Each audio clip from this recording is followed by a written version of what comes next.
আজকে মূলত আমাদের ছিল হাসপাতাল ব্যবস্থাপনা কমিটির সভা। এই সভায় আমরা এই হাসপাতালের ব্যবস্থাপনা নিয়ে বিস্তারিত আলোচনা করেছি। এখানকার হাসপাতালের কিছু কিছু সমস্যা আছে, কিছু কিছু যন্ত্রপাতির ঘাটতি আছে। এগুলোকে আমরা সরকারের দৃষ্টিতে নিব এবং এগুলো সমাধান করার জন্য চেষ্টা করা হবে। লোকবলের বিষয় আছে, আমরা আশা করি সরকারের দৃষ্টিতে নেওয়ার জন্য সিদ্ধান্ত হয়েছে এবং এগুলো সমাধান করা সম্ভব হবে।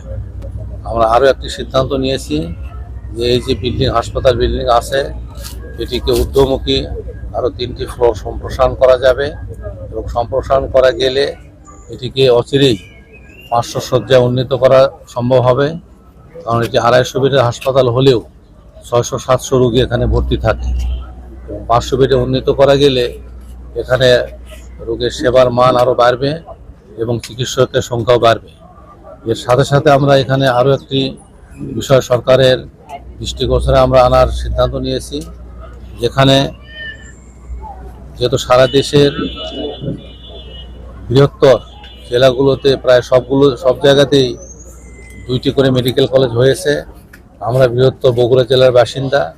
বগুড়া জেলায় একটি মেডিকেল কলেজ আছে এবং সেই হিসাবে জয়পুরহাটেও একটি মেডিকেল কলেজ করা সম্ভব এবং জয়পুরহাট এখানকার আশপাশের অনেকগুলো উপজেলা থেকে নওগাঁ, দিনাজপুর এবং বগুড়ারও কিছু কিছু জায়গা থেকে এখানে রোগীরা আসেন।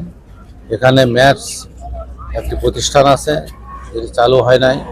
সেখানে যে ইনফ্রাস্ট্রাকচার, যে সুযোগ সুবিধা আছে, ওই সুযোগ সুবিধাগুলো ব্যবহার করেই একটি মেডিকেল কলেজ প্রতিষ্ঠা করা সম্ভব।